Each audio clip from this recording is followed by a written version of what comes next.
Happy Labor Day, my man. Labor Day, right? Yeah. Right. Yeah. We've both been very busy today.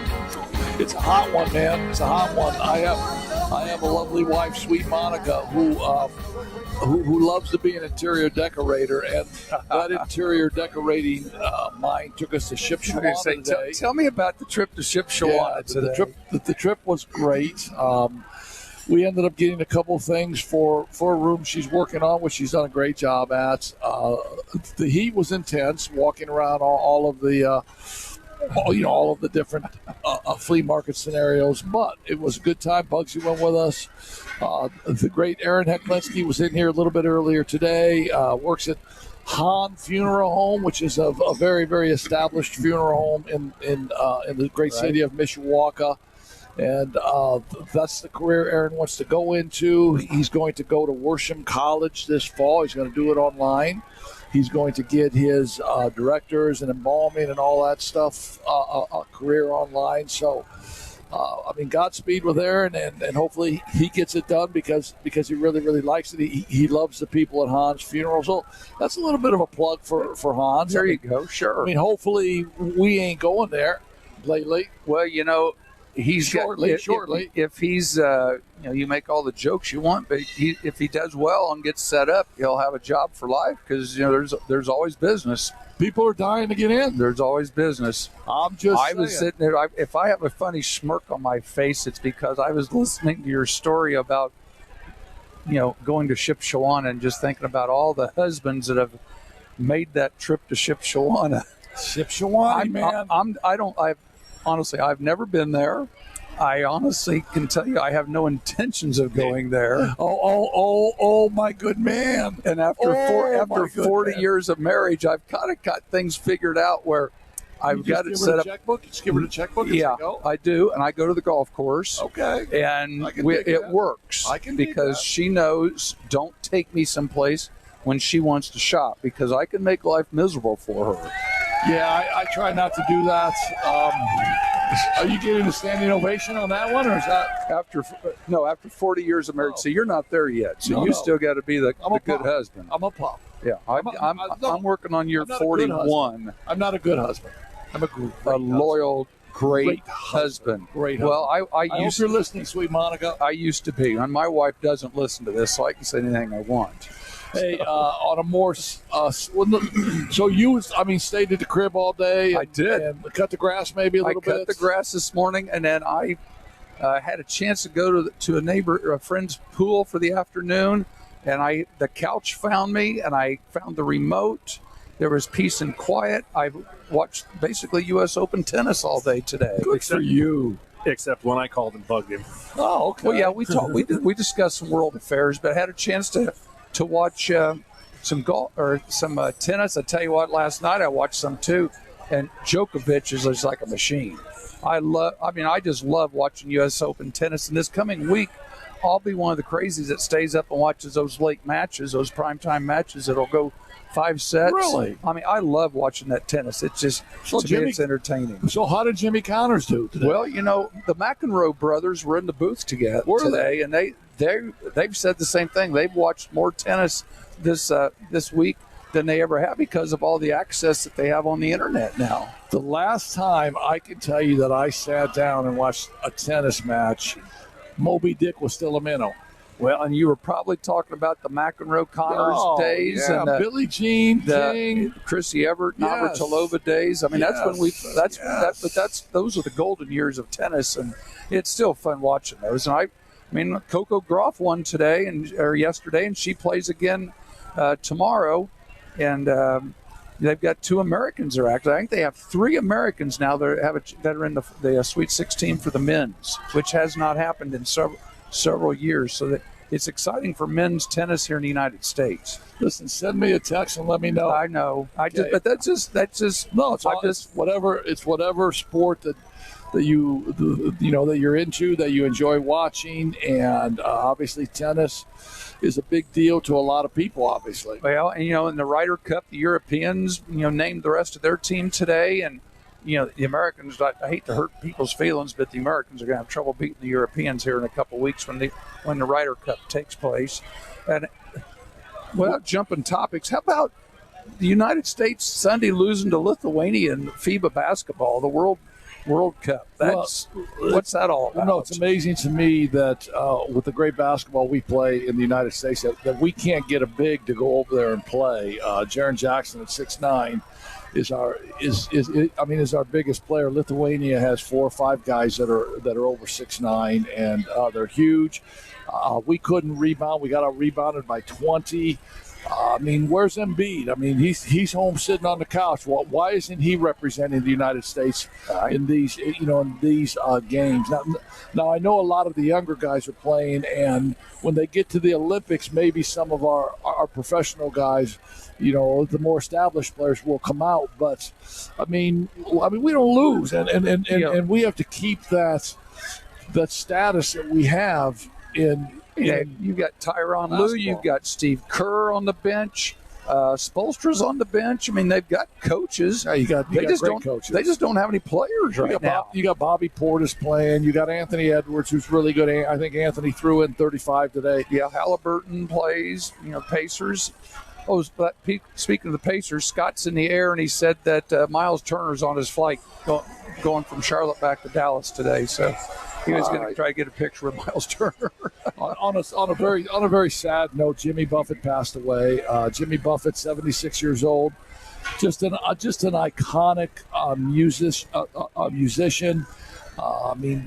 Transcended many decades and many people of several generations of watching him perform and having that island that island reference always to him, and the island type of songs.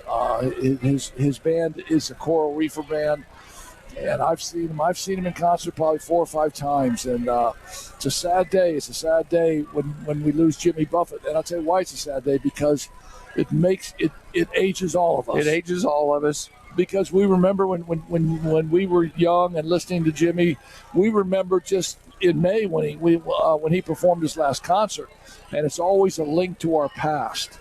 And when artists like that start passing away, it makes us have that feeling that, you know what, we never think about it, but we're aging too, right? Yes, the day the music died. Oh, Don McLean. Yep, I know. Don McLean. Gordon Lightfoot passed away. I know. The wreck of the Edmund Fitzgerald. Are you kidding me? Yeah. Where was the Edmund Fitzgerald's? Where was it sunk? Which ocean? I cannot tell you, and I cannot tell a lie. Lake Michigan. Oh. No. If it would have put 15 more miles behind her, it would have made one of the bays. I know. I'm just saying. There's the songs. Northern part of Lake Michigan. Get to the dock of the bay, right? Otis Redding. I know. So our sponsors are paying for us to talk sports, right? Yeah, not music. This is a music trivia night. And we had the most recent news. We up here in our area here in northern Indiana is Coach Bungie from Bremen. 100 years old, passed away yesterday. So he's a legend. Roger Dodson, if you're listening down there in Franklin, I'm sure you played for him back in the 70s. So one of my college buddies is a Bremen Lion. So all the Bremen Lion people, I'm sure, are reminiscing a little bit. He made it to 100. The one thing people was telling me the other day about Bob Barker, the ultimate 98 was it? The ultimate 99? Game show man. He made it to 100 without going over. Yeah, I saw that. Died at 99. Wow. So there we go. We got to liven this show up a little bit now. How was that? Those are good memories. Those are great memories. Coach Bungie, coached a lot of great players there. Bruce Jennings was a longtime principal at Bremen. I knew Bruce really, really well, and our prayers are there for those people in Bremen. But when you live to be 100 years old, yeah, you have lived it, man. Lots of good stories. You've lived it. Sure you have. And so rest in peace, Coach. Hey, let's talk about we're going to have a couple of guests on tonight. Tim Grauel, who does the pregame show for the Fighting Irish, will join us in a few minutes on the Black Sedan Hotline. One of my good buddies and your good buddies, Doug Zook from down in Central Indiana, who hosted a radio show with me for about 23 years. He's a big IU fan. we'll talk to him for a few minutes about IU football and the state that they're in, which I got to just be honest with you, ain't very good. And but let's go through some of our local football here before we get into the national stuff. Sure. We've been talking about that. We've got the high schools going on, and we've had third week now. It is.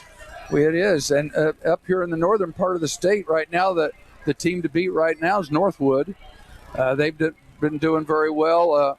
Owen Roeder, their quarterback, has thrown for over 1,000 yards in 3 games. Wow! And he's got 2 Division I wide receivers to throw it to.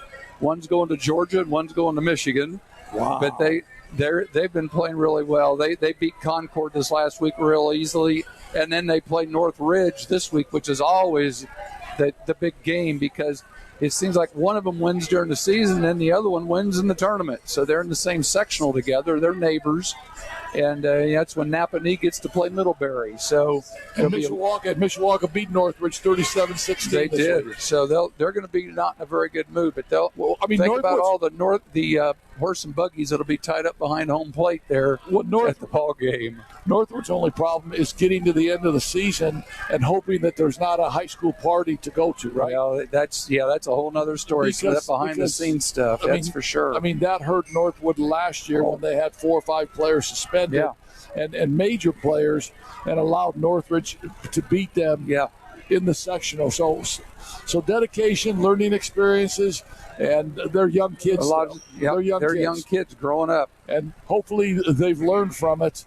And they can stay on course this week. Yeah. What about some other scores? Penn dropped in the area. They put Penn back to number 2 simply because they went down to and got blitzed by Cathedral, 35-6, and they'll have an easy game this week with Hammond Morton, get them back on track, and then I think they start playing conference games, which again that'll be a whole nother topic. Penn has got to get out of that NIC. Well, from a football perspective, obviously, because there's obviously no competition for them in that league. But that's a very difficult thing to do unless you're Notre Dame, and they're going to have to they're going to have to pull a Notre Dame. They're going to have to pull a Carmel. They're going to have to pull a Center Grove, whatever it is, and play all just be an independent for football. Because right now it's not helping them. But again, that's a whole nother topic. Mishawaka, as you said, is 2-1. They beat Northridge this week rather easily, and then they've got an easy game with Goshen coming up. Goshen's having their struggles this week. South Bend Riley is undefeated right now. They're the flavor of South Bend right now at 3-0. They beat Adams this week, and they'll have an easy game with Clay coming up. And be quite honest, Riley could probably be 5-0, 6-0 before they head into their New Prairie. New Prairie, Elkhart, Penn. Well, they late in the season. Last three will be. They've got New Prairie, and New Prairie's got Penn and Elkhart left as well. Yeah. So that'll be interesting. Well, it'll be interesting to see how many of their players remain on the team. Yeah, because I know at the end of that game, that Riley Adams game, they had just an inordinate amount of unsportsmanlike conduct penalties. Just a lack of class at the end of that game, probably from both teams, and both teams and both teams' head coaches would probably tell you that. John, you did the game, and I know you were quite disappointed in it, right? Very disappointed. It was a great game for 3.5 quarters, and then all of a sudden we got people late hitting quarterbacks, hitting kids out of bounds, and there's a cement wall there on the one side of school field. Some kid got pushed into the cement wall. The Adams coach came out on the field. He got warned. He almost got tossed. There was at least one ejection from each side. The Riley coach sent 2 other kids back to the locker room and said, "You take your pads off and sit in the locker room until we leave." Absolute disgusting end to what was a really good game. And like you mentioned, again, that's part of the growing up part.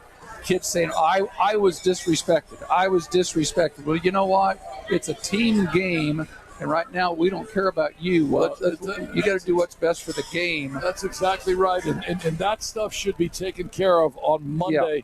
Yeah. Today at practice. It's a growing thing, and it's a growing up situation. I'm sure. And it'd be interesting to see if they had practice, because a lot of these schools have trouble getting kids to come to practice on Labor Day. Well, that's a whole other part of the program. Well, that's a running penalty, to be honest with you. You're going to run until you can't run anymore, until you learn to respect. You're doing log rolls. You respect the game, You respect your opponent and you respect your school, and you don't do that stuff. So I played college basketball at Manchester College, and my college basketball coach was a Brethren minister. So I'm playing for a Brethren minister, man. Claude Wolf, he was the best. And he would never cuss. He would never throw something. But, when you made a mistake, he would make you run for a long, long time. One day I said, Coach, cuss at me, man. You're not going to hurt my feelings. Cuss at me.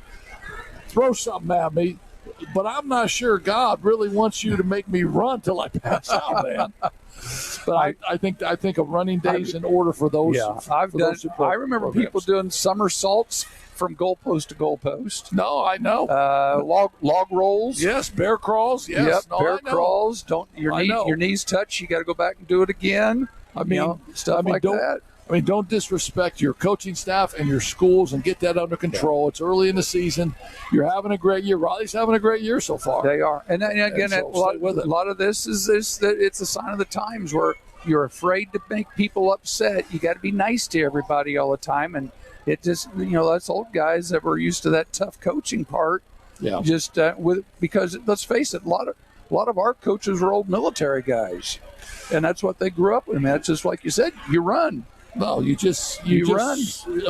Son, if you can't respect yourself, then I don't want you. John, take us to a break, and we'll get a couple of people on, and we'll have some conversation. Hi.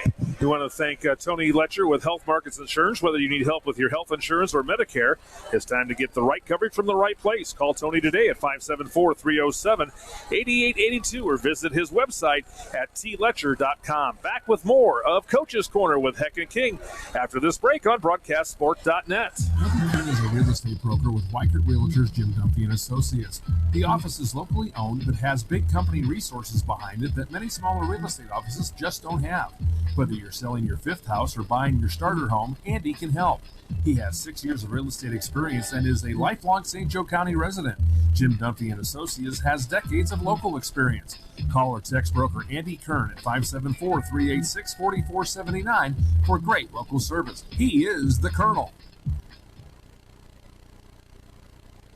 Courage Chiropractic and Wellness Center, when your body needs somebody to help. Hello, I'm Dr. Karch, and I want to invite you to stop by my office on Cleveland Road in South Bend, just east of Portage Avenue. I've been serving Michiana for over 20 years, specializing in back pain, neck pain, headaches, naturally with gentle chiropractic care. Come see me for a free consultation.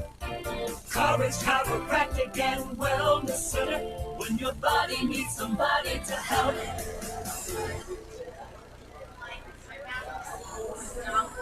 James Carpenter is a real estate broker with Weichert Realtors Jim Dunphy and Associates. The office is locally owned, but it has big company resources behind it that many smaller real estate offices just don't have. Whether you're selling your fifth house or buying your starter home, James can help. James is a South Bend lifer and has 6 years of real estate experience. Jim Dunphy and Associates has decades of local experience. Call or text broker Jim Carpenter at 574-292-CARP. That's 292-2277 for great local service.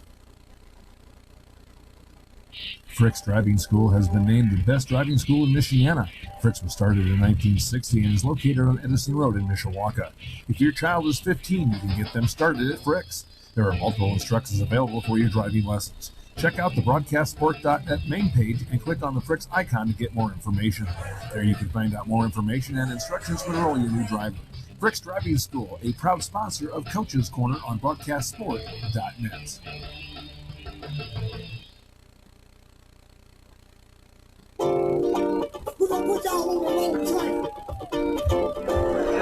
Welcome back to Coach's Corner with Heck and King. Brought to you by a lot of our great sponsors, including the Black Sedan Band. Let's get back to the guys. Coaches Heck and King with more of Coach's Corner. I can't tell you how much I love the music of the Black Sedan Band. And on the Black Sedan hotline right now, we should be speaking with Mr. Tim Grauel. Tim, how are you, man? I'm doing great, guys. How about you at the end of a long weekend? Oh, man, just running this show, having a blast at Bar Louie's on a great Labor Day weekend. So not only is Tim Grauel a great insurance agent, has his own company at State Farm, just a little pub for for you, Tim. But you also host the Notre Dame pregame show on WSBT for every Notre Dame game. Let's talk about the Irish, man. What do you think about them?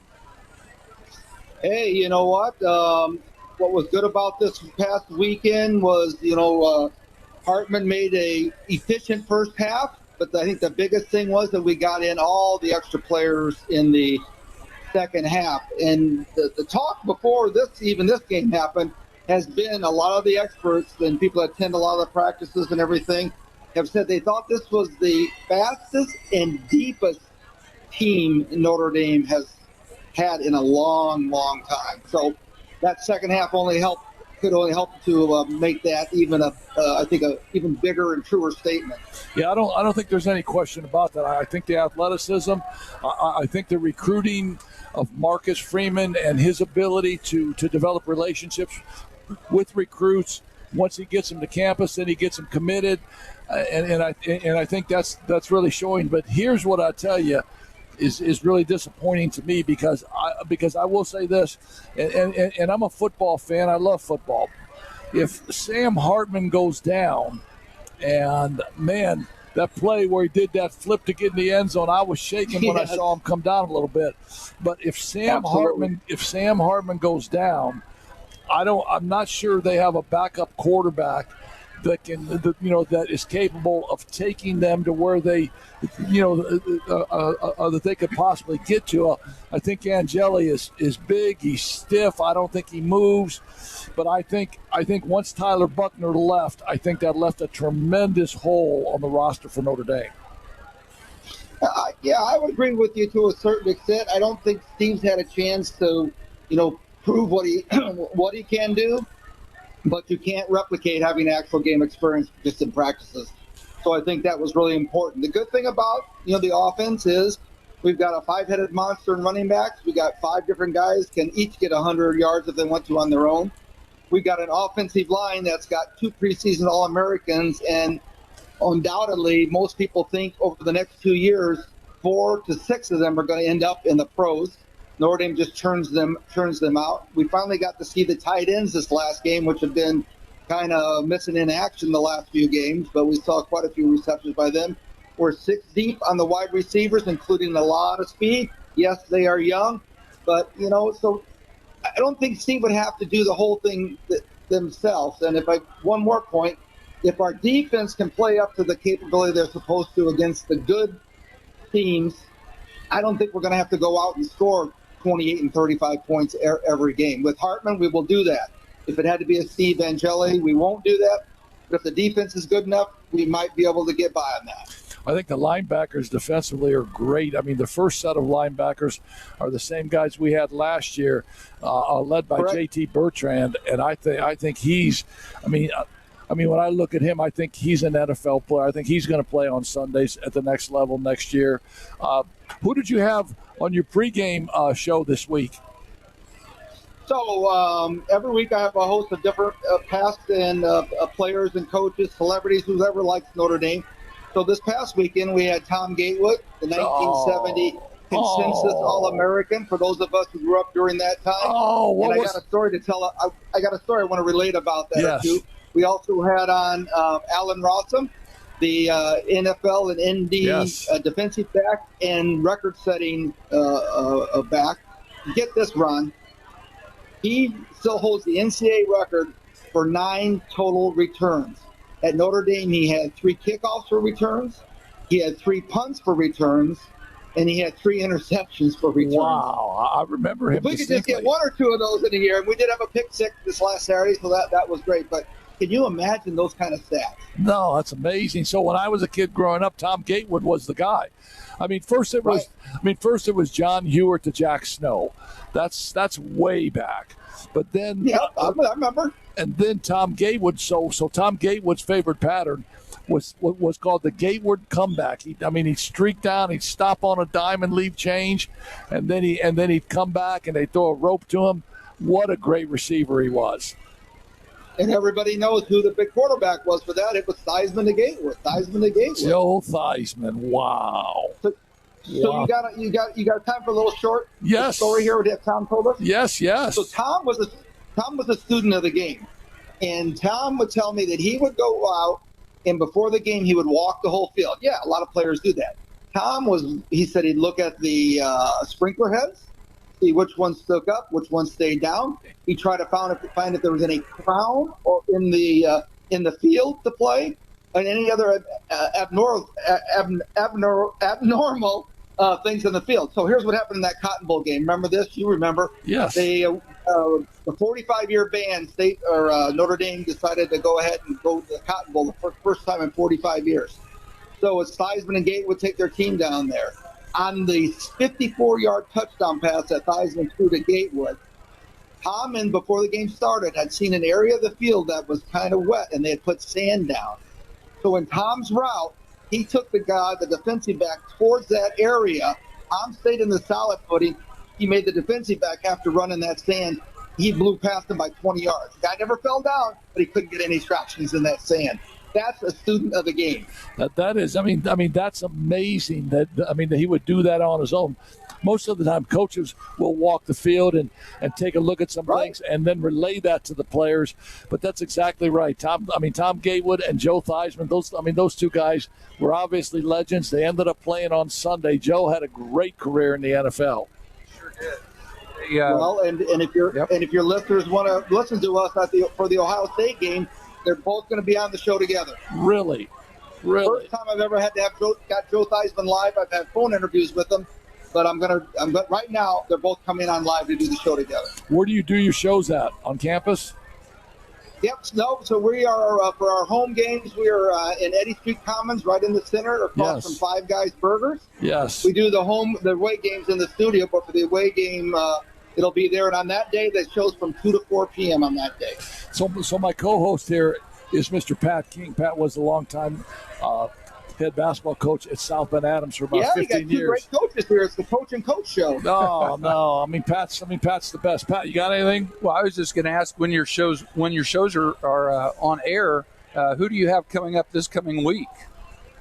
Well, here's the thing. This Saturday we are on real early. We are on usually about 5 hours before the Notre Dame game. Well, that's right. We've got a noon ball game, don't you? Yeah. So we're on 7 to 9 a.m. So I don't have the whole schedule worked out yet because it's so early for people getting up. I hopefully am close to having Rocky Blyer and Terry Hanratty on together for one of the set of guests. Dr. Brian Radigan, who's the head orthopedic physician for the team and a former Notre Dame player and a good friend of mine. He's going to be calling in from North Carolina State from the side of the game. That's all I've got right now. I'm still working on setting that up. You guys know about guests. That's the funnest part. Or can pull your hair out sometimes about getting guests for a show, but right now that's where we're at. And it's just Monday right now, so that you got plenty of time. That's for sure. Well, that's a pretty good start. Terry Hanratty was obviously great, right? Yeah, we have him and Rocky Blyer the backfield together. That's they also back went when to we were in school together. Yeah, and we know Dr. Radigan from our shoulders, right? We sure do. Both my shoulders know him well. Hey, listen, we certainly appreciate you taking the time to speak with us a little bit about Notre Dame football. I think you do a great job as an insurance agent also, but I mean, your shows on Saturday morning are awesome. Thanks for coming on the Black Sedan Hotline and sharing a couple minutes with us, Tim. I appreciate it, Ron and Pat. Thank you so much. You guys have a good rest of your show. All right, thank you, man. So those are some legendary names, man. Oh boy, and just the opportunities of people he can talk. Rocky Blyer had a great career with the Pittsburgh Steelers, and Notre Dame people, they love that stuff.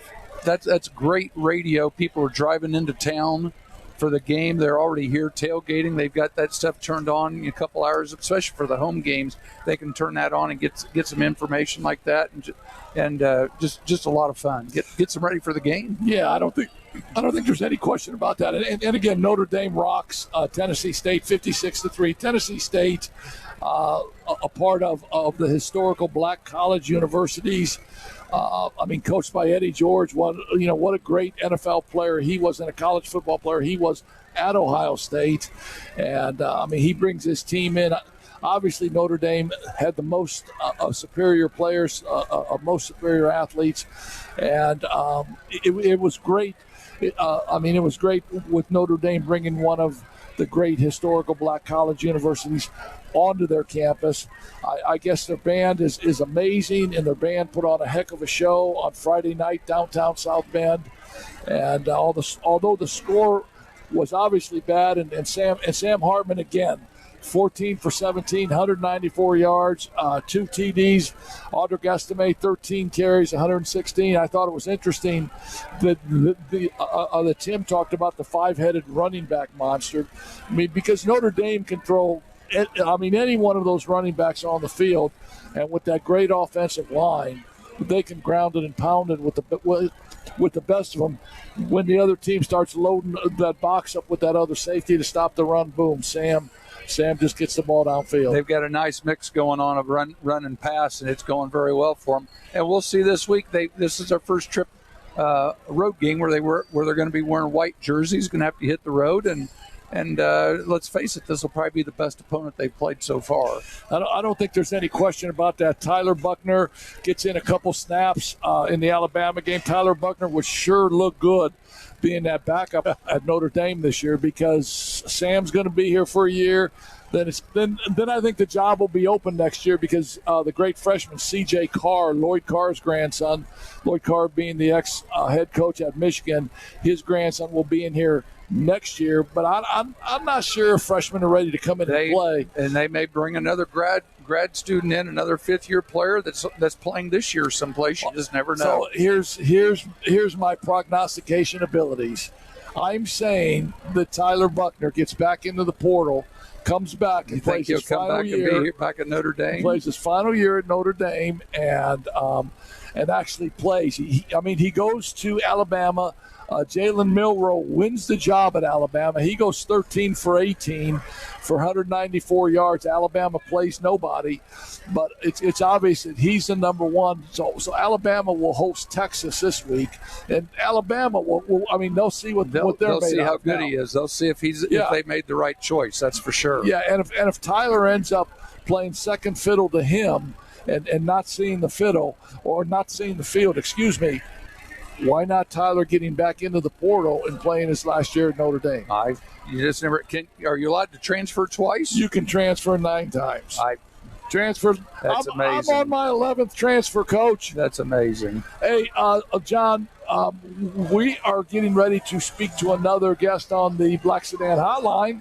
You want to tune us up there? We'll talk some Big Ten football with one of my really, really good friends and a guy that you know, Pat, Doug Zook. Known him since we were in school. And Doug Zook and I we did a radio show for 23 years together, and he's agreed to be on the Black Sedan Hotline. John, you want to take a break, or how you want to set this up? Why don't we take a little bit of a break here, and I'll get Doug on the line and put him on the Black Sedan Hotline, and you guys can have a great conversation about IU football. Sounds good. I don't know. I'm not sure. Is that possible? I'm not sure any conversation could be great about IU football, but go ahead, John. Be nice. Be nice. And we will take that quick break. We want to thank Tony Letcher with Health Markets Insurance. Whether you need help with your health insurance or Medicare, it's time you get the right coverage for the right place. Call Tony today at, of course, 574-307-8882. Or you can visit his website at tletcher.com. More with Heck and King on Coach's Corner after this on BroadcastSport.net.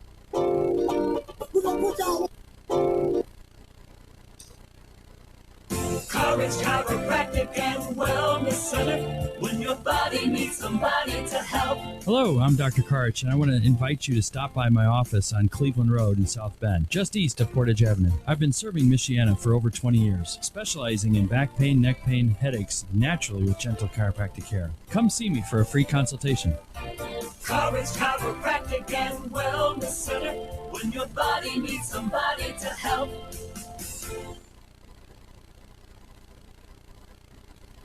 James Carpenter is a real estate. Frick's Driving School has been named the best driving school in Michiana. Frick's was started in 1960 and is located on Edison Road in Mishawaka. If your child is 15, you can get them started at Frick's. There are multiple instructors available for your driving lessons. Check out the broadcastsport.net main page and click on the Fricks icon to get more information. There you can find out more information and instructions to enroll your new driver. Fricks Driving School, a proud sponsor of Coach's Corner on broadcastsport.net.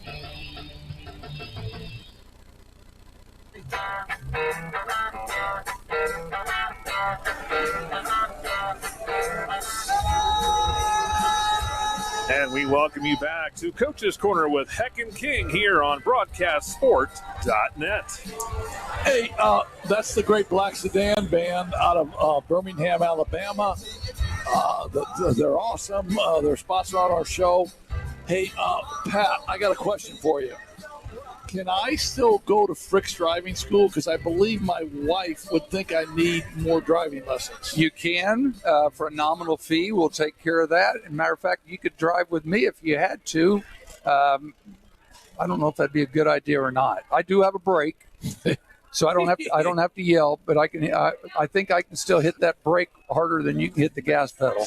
Well, so on the Black Sedan Hotline, we have with us one of my former partners in radio for about 23 years, Mr. Doug Zook from Anderson, Indiana. We had a radio show forever. We had a blast. Doug, how are you, man? Heck, Pat, I'm doing well. I was thinking about the first time we did a show at the old studio at WHBU in downtown Anderson. Oh man, we had a blast, man. We talked ball. We've always had a blast. We talked ball. We talked everything. We're going to talk some football with you because I know how passionate you are about Indiana University football.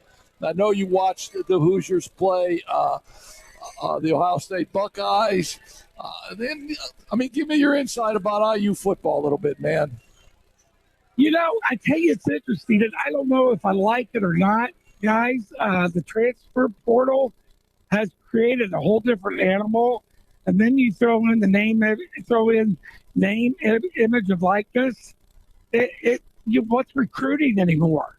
I mean, you have to do more recruiting on the transfer portal than in person, I think. And I thought I came away with one or two things at the game with Ohio State. Either Indiana's defense is better than I thought they would be, or Ohio State has no business being number 3. Yeah, no, I think there's a lot of truth to what you just said. I think Aaron Casey will be one of the best linebackers in the Big Ten this year. He was all over the place for Indiana, number 44. But as I watched a little bit, I really wasn't impressed with the quarterback at Ohio State, Kyle McCord. Now, I know his numbers at the end ended up pretty good. He was 20 for 33 for 239 yards. He's got great receivers. He's got Marvin Harrison. But I thought IU did a pretty good job defensively until they just wore the Hoosiers down at the end. Yeah, I mean, Ohio State is so big and they're so deep. And Indiana is probably 1.5 deep compared to most other Big Ten schools. I was impressed. I thought they got a lot of work to do on their offense with the 2 young freshmen, Thornsby and Jackson. I saw a few good things, but the offensive line wasn't bad. I think they only gave up 2 sacks, and Ohio State's pretty stout on defense. So when you talk about Indiana, you talk about their 2 quarterbacks. They tried to play. They started one of the quarterbacks, and the other one, Jackson, will start the next Saturday. And I thought Tom Allen made a great point. He said, "Hey, the way we practice now, we can't tell how a quarterback reacts because in practice they're all wearing a red jersey." And nobody takes a hit in practice anymore. In the cream and crimson game, in the black and or in the blue and gold game here at Notre Dame, they're all wearing red jerseys. Do not touch. So it's very difficult to evaluate a quarterback in live game action. And so he made the comment that it's going to take 2 weeks to really evaluate which quarterback that he thinks Indiana University should play. Well, I think IU plays your nephew's team this Friday. Who they play? They play Indiana State. Oh no. So my nephew left Indiana State, went to San Diego State as a offensive coordinator, and now he's out of football. But my other nephew is the running backs coach at Ball State, who, by the way, got thumped by Kentucky 44-14. Right? Yeah. They took an early 7-0 lead. But there's a lot of high hopes in Muncie about Ball State. The first game of the year, it's hard to, but IU playing Indiana State is almost an unfair advantage to Jackson versus Hornsby. Yeah. So Jackson Davis is, his brother is, played last year in the basketball program. And is now playing in Golden State. They're saying he's doing a really, really nice job, Trace Jackson Davis, and his brother. His brother is one of the candidates to be the starting quarterback, and I believe his brother would be more athletic for the Hoosiers, right? Yeah, I do. And the thing is, I was watching an interview with Trace Jackson Davis about his little brother, and he said, I used to beat the crap out of him. Well, you relate to that, heck, because you guys, all you hecks were brother, it seemed like. So you can relate to that, right? Oh, no, I got pummeled. So you're gonna laugh when you hear this, because I've said this a million times. In order for me to get seconds at the supper table, I had to take a punch. Oh, because they were older, and they say, Ronnie, you want seconds? You're taking a shot to the chops. I said, oh, I'm hungry. Give me the shot, and I'll take seconds. And see, I was the oldest brother, so I was on the other end of that. Yeah, no, you were throwing shots. I was gonna say that. Yeah, I was going to say that for sure. But the problem was I sat right next to Big Pat, and usually, I got leftovers from Big Pat. So, and he had those huge forearms from Balin Hay growing up, and it'd just take a little backhand, and I'd end up against the wall. So, well, you probably deserved it. Well, hey, Ron, go ahead. Yeah. So then Muncie plays two money games back to back. Ball State plays two money games. Yeah. They go to Kentucky, and then they go to Clemson. How'd you like to be Mike New running that program, right? And just hoping that your depth, all that extra money for the training room. Well, yeah, that you come out of there with some first line players still. Yeah. I used to call them tomato cans. Yes. And I get Clemson wanting to have a tomato can and pay them for it, but man, going to South Carolina, that's not going to be easy order for Ball State. I just hope they can compete. Yeah, no, we're getting ready to watch them right here on TV. They're getting ready to play Duke. South Carolina is right. No, Clemson. Oh, Clemson and Duke. Yeah. Hey, So tell me, what about Anderson Indian football? Anything this year? Is it still tomato can central? Well, they're 1-2. They beat Richmond. Oh, that's a great win, though. Yeah. Have you been following the North Central Conference lately? We have not. We mostly take care of football up here in Northern Indiana. I know how good Richmond is. Not good. Yeah. But here's the deal. I don't know if you knew this. Starting next year, North Central Conference is only going to have 6 teams. Really? Yeah. McCutcheon and Harrison was voted out. Okay, we knew that. We talked about that. And Tech decided to leave on its own. And Logansport is leaving. Yes. Yeah, we knew that. They can't find anybody to replace them. Wow. They don't want to. They're going to keep it 6 teams now. Just keep it at 6. So Muncie, Marion, Lafayette, Jeff, Richmond, Kokomo, and Anderson. The Indians. Yes. Yeah. And the Indians and Lafayette are probably the 2 biggest schools. I think Lafayette's 6A, Anderson's 5A, and I think everybody else is 4A. That is correct. Minus the Indian dance, right? Yeah, don't get me going on that one. I got you, Zookie. I got you, big boy. I got you covered. Hey, listen, yeah. Hey, listen, man. You sound great. Once basketball gets here, we'll talk to you a little bit in the wintertime and shoot the breeze. Thanks for taking a minute to jump on with us. Hey, can I say one thing real quick? Say it, brother. Say it. You remember my brother Dave? I do. Used to drive the vets. Yeah, my brother Dave had one grandson. He was born and raised. He was born in South Bend. His daughter Mandy got her undergrad and master's at Notre Dame. Yes. Well, they moved to Florida, and her son was on scholarship to play at Stetson University. Wow. Redshirted his freshman year. And going back, this is tough to say, Ron, but when school broke for the spring time between going back to summer camp, he was told he was first team defense lineman. And a week later, he was at his mom and dad's, and he was coming home he was making a little extra money from DoorDash, and the drunk driver was going the wrong way and killed him at 18 years old. And Thursday would have been his 8th or 19th birthday. And so Mandy and Rob, most of the family, and they honored a tree outside of Holt's Gates. Is that what it's called? Yes. At Notre Dame Stadium. Yes. And they did that on Thursday. And they had a mass for him Thursday morning at 6:30. And so I just wanted to share that because there's some, tie-in with my family to South Bend as well. Oh, that's really tragic. So he would have played at Stetson University? Yeah, he was, and he found out after he was killed that he was academic All-American. Oh, man. Well, yeah, it was a bad deal. Our hearts go out to you and your family, and so I will stop by the Holt's Gate and find that tree. I'm sure it's marked with a marker, and I'll say a little prayer for him there, Doug.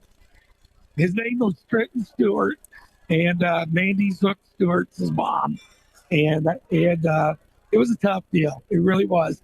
It happened in Jacksonville, Florida, so we went down for that. But I'm sure there are people listening who may know that part of my family, and I thought I'd share that with you. Well, we certainly appreciate that with you, man. Thanks for coming on, and we'll catch up a little later, Doug. Pat, thanks a lot. I appreciate it. Okay, take care, Zook. You too. All right, guys. Bye-bye. Great, just a great friend, loves IU football. I could tell he didn't really want to talk much about IU football because nobody really wants to talk much about IU football, right? It's just that, and it's tough because they opened up with a Big Ten game, and it wasn't like they were playing Northwestern or Minnesota or Iowa. They play Ohio State, for heaven's sake. So you look at the top 25, and out of the top 25, only one team loses, number 17. TCU gets beat by Neon Deion's Colorado Buffaloes. His son Shador throws for 510 yards. Wow! And they win 45-42. But the other 24 teams, and I don't like calling anybody a cupcake. I used to call teams tomato cans. When I was working with Doug's, I would call them tomato cans. And but college football. A lot of things. There's a lot of good players at the college level, but a lot of those 24 other teams opened up with teams that they should have beat. Yes. Notre Dame's 2-0, beats Navy and Tennessee State.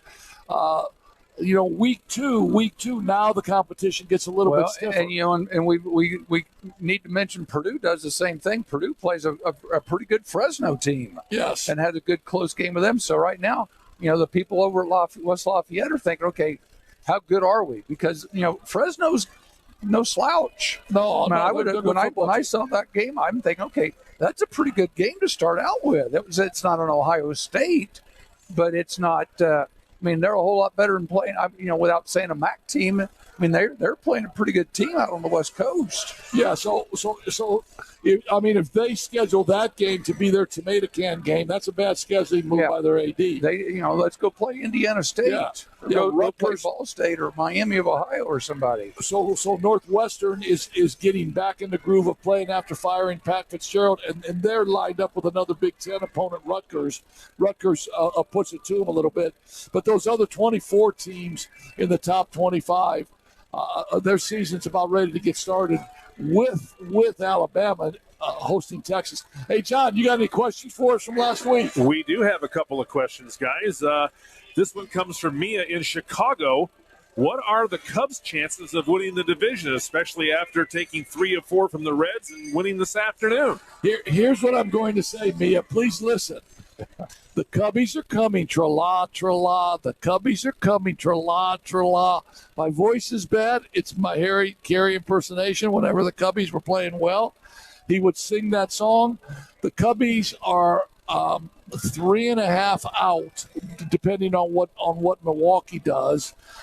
They're 3.5 up on the third wild card team. So that means they would be the second wild card team if the season ended. But there's still 26 games left. There's a bunch of games left, and we were looking earlier. There's 4 teams tied for that third wild card: the Marlins, San Francisco, Arizona, and the Reds. And so the Cubs are playing 2 more against the Giants. So those are games that will definitely affect that wild card. And then they play 4 with Arizona at Wrigley Field right after this series with the Giants. So these next 6 games for the Cubs will have a lot to do with the wild card action in the National League. And I like the Cubs. I think they've played great baseball for a long time now, and a lot of pressure type games. I hope they're not running on fumes. They're getting timely hits. They lost a couple of tough games to the Reds. Last inning. Walk-off wins for the Reds in Cincinnati.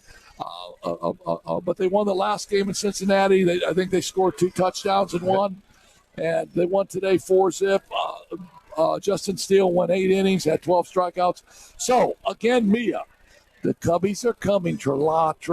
The Cubbies are coming, tra-la. Quit, you guys are looking at me. And my friends down in Central Indiana are trying to say, heck, shut up. Because they were at the game there, but they were wearing red. They were all Reds fans. Oh, boo. So, and Paul Walker, I know you're listening. You need to tell this guy to clam up. Hey, the Reds won 2 out of 3, right? No, 2 out of 4. They split 2 out of 4. Okay, they split the series. But as anybody knew, Harry Carey didn't have a great voice. He just had great charisma, and that 7th inning stretch that he sang and made memorable had nothing to do with voice lessons. No, it's just join in. As I say, the Cubbies are. I won't say it again, but here's the deal. I like them, and they got to keep playing. I know Johnny Be Good is a Detroit Tiger fan, and there's not much to cheer for. Maybe Javi Baez can get over the Mendoza line. That would be all right. Maybe Javi can make. And what I'm happy about is that they're less than 10 games out of first place. This is the first time in many years that they're less than 10 games out of first. They're only 8 games out. Well, I think they got great young players. I think A.J. Hinch is a pro when it comes to running the ball club and managing. But they signed Javi Baez for $27-28 million, and he's barely hitting the Mendoza line. As we all know, the Mendoza line is 200. So he's got maybe 6 more years left on that contract. John, what's our other question? The other question comes from Troy down in Bremen. You guys touched on this a little bit earlier. Just some kind of your thoughts on the passing of Don Bungie yesterday. What a great legend he was for many people in the Bremen community. We've touched on that a little bit. He's a football guy. And everybody around here that's football people, they know him. They know his history. Small school football, but very good football. Bremen has always had a good football program, and he's touched a lot of lives down there. That's for sure. Hey, let's go back on that Colorado TCU game. I say, that's national news right now. That is big information. All the things that Deion has done in the off season, all the new players, all the naysayers that have been telling him, you can't do this. You can't get rid of all these people and bring in all these new people.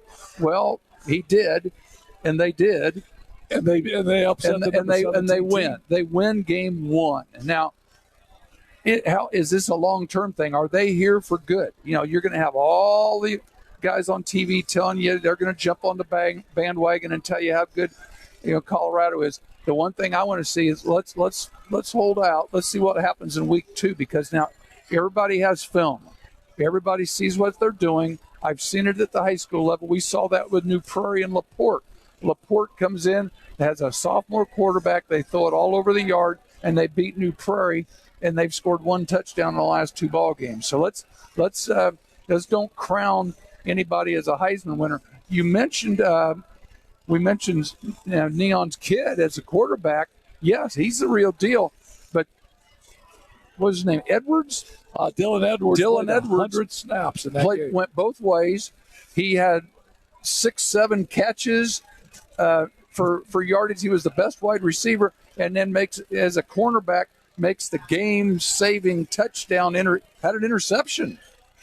inside the red zone when they were trying to score, and he made that stop, and he came out of nowhere. They keep showing the highlights of that. He broke he broke before the ball was even out of their hand, and just came out of nowhere, and not only knocked it down, he makes the interception inside the 10, and basically ends the ball game. So I understand your point about so everybody's going to have film on Colorado, but here's the thing with Colorado. I mean, Deion Sanders brought players. He brought players to Colorado. I mean, you look at Dylan Edwards, 5 receptions, 135 yards, 3 TDs, and then like you mentioned, the game-saving interception, plays 100 snaps. How many kids are doing that in college today? Probably none. None. He played over 100 snaps. How many people are willing to say, "I'll play"? I'll play. He didn't come off the field. I want to play football. He didn't come off the field. So he's got those kids. The people have definitely bought in, because if you didn't buy in, you weren't staying.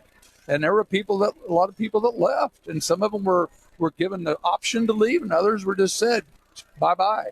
25 people were deep sixed after the day after the spring game. They were deep sixed. Hey, see ya, adios. Here's a plane ticket.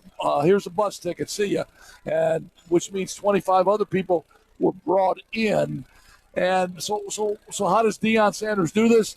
He's got great assistant coaches. He's got former NFL players as his coordinators, as his position coaches, and he's dealing with good athletes. Yeah, they'll be schemed up a little bit. Everybody schemes everybody up. Well, and they're talking about, one of the things they were talking about was culture, developing a culture. And he's going, what's culture? What is culture?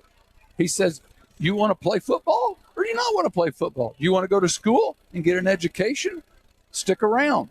But what is culture? And his kids did things the right way. He's got them sitting in the front of the classroom. He's got them going to class. And no hats on. He's got no hats, no earrings. And people say, so what does that matter? It's the image you present. Yeah. When I'm talking, you sit up and listen. And he says culture is, I'll tell you what culture is. Culture's winning. Yeah. Culture's winning. And if you talk to any of Deion Sanders' former teammates, either in Major League Baseball or in the NFL, they love Deion Sanders because they always talk how hard he prepared and how good of a practice player he was and how good of a teammate he is. Now, is he brash? Yeah. Oh, yeah. But when you are like that and you can back it up and your kids can do it the right way, I say go for it. Yeah. Man. Put him on like I said, neon Deion, and for a reason. He's on the top of the billboard, and it right now it works. Now again, everybody's gonna say, okay, let's see what happens when they lose a couple games. Well, first of all, they might not lose a couple games. Well, I'll tell you, son's a pretty good quarterback. So next week, I will have to tell you, Pat King shall not be with us next week. He's going to be playing golf. I'm heading for Texas. I'm heading for Texas. At the Colonial, right? Well, you're right. And in Memorial Day weekend, I flew down to Dallas and went to Fort Worth. And I was at Colonial Country Club. And the volunteers, part of the deal is if you'll work, we'll give you a shirt. We'll let you stand here with a sign that says "Quiet, y'all." But then all the volunteers, they find a Monday when the country club's closed, and you get to come play a round of golf for free. So myself, I'm heading for Texas, and with my two brothers, Steve and Jeff, we're heading for Fort Worth on Monday to play golf. So about this time of day, I will probably be in the car heading for home. I got some good news and bad news for you, Patrick. Have you ever heard of Wally Pipp? I know who Wally Pipp. Don't start the Wally Pipp crap. Was the first baseman that got sick. Right? Yes. And didn't play. And who took his place? I'm staying out of this one because I'll be back. Took his place. As Schwarzenegger says, I'll be Luke back. Luke Gehrig took his place and played for like 37 years straight. Right, you go find Luke Gehrig. I'm going to find the next Luke Gehrig. And I'll stay home. But I guarantee you, Pat will be back the following week. John, you're the best at spinning the dials, man. We had a great time. A shout out to our two guests, Tim Grauel and Doug Zook. Talk some great football. Next week we'll hit some more baseball a little bit. It's been a great show. Thanks everybody, and look forward to seeing y'all next week.